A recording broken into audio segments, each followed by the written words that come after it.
السلام علیکم ورحمۃ اللہ وبرکاتہ۔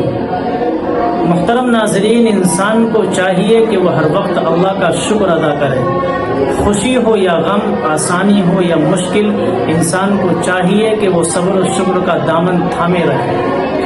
اگر کوئی پریشانی آ جائے تو ناشکری اور نافرمانی والا راستہ اختیار نہ کرے، اللہ کے فیصلے پر راضی رہے، مصیبت پر صبر کرے، کیونکہ اللہ صبر کرنے والوں کے ساتھ ہے۔ لیکن ہم اکثر لوگوں کو دیکھتے ہیں کہ ان پر ذرا سی پریشانی آ جائے اور وہ شکایتوں کے دفتر کھول دیتے ہیں کہ ہمارے ساتھ ایسا کیوں ہوا، ایسا کیوں نہیں ہوا، ہمارے ساتھ ہی ایسا کیوں ہوتا ہے، ہماری ایک مصیبت ٹلتی نہیں دوسری مصیبت آ جاتی ہے، بس ذرا سا نقصان ہو جائے اور انسان باولا ہو جاتا ہے۔ لیکن ہم نہیں دیکھتے کہ دنیا میں اکثر ایسے لوگ بھی ہیں کہ جن کے سروں سے چھتیں چھن گئی، جن کے گھر اجڑ گئے، جن کے اپنے بچھڑ گئے۔ آپ ذرا اتراکھنڈ کے حالیہ واقعوں کو دیکھ لیجئے کہ جہاں قدرت کا قہر اس طرح نازل ہوا کہ فضا میں قیامت کا سا منظر چھا گیا۔ اچانک سے بادل پھٹا اور اسی کے ساتھ پہاڑوں کا سینہ چاک ہو گیا، اور اس طوفانی ریلے نے پورے کے پورے گاؤں کو ملبے کا ڈھیر بنا دیا۔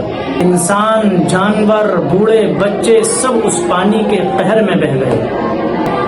وہ مائیں جو اپنے بچوں کے ساتھ زندگی کے خواب بن رہی تھی، آج وہ مائیں اپنے لختے جگر کو پکارتی پھر رہی ہیں۔ وہ شخص کہ جس نے ایک عمر لگائی تھی گھر بنانے میں، کہ جس نے اپنا خون اور پسینہ بہا کر ایک عمارت قائم کی تھی، آج وہ ویرانی کے ملبے پر بیٹھ کر خاموش اشک بہا رہے ہیں۔ آپ ذرا اپنے دل سے سوال کیجئے کہ اگر ہم ان کی جگہ ہوتے تو کیا ہوتا؟ کیا ہماری چھت سلامت رہتی؟ کیا ہمارے گھر سلامت رہتے؟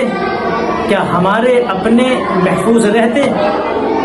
آج ہم معمولی سی پریشانی پر شکوے شکایتیں شروع کر دیتے ہیں۔ کیا ہم نے ان لوگوں کا حال نہیں دیکھا کہ جن کے گھر بھی اجڑ گئے، جن کے سامان بھی ختم ہو گئے، اور جن کے اپنے پانی میں بہہ کر چلے گئے، جن کو جانی نقصان بھی ہوا اور مالی نقصان بھی ہوا؟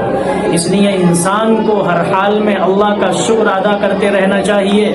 اگر کوئی پریشانی آ جائے تو اللہ کی طرف رجوع کرو، دوسروں کی مصیبتوں کو دیکھ کر عبرت حاصل کرو۔ اللہ ہم سب کو اس طرح کے حادثات سے محفوظ فرمائے، اللہ ہم سب کو صبر و شکر والی زندگی عطا فرمائے، اور اللہ ان متاثرین کو ہمت اور صبر عطا فرمائے۔ آمین یا رب العالمین۔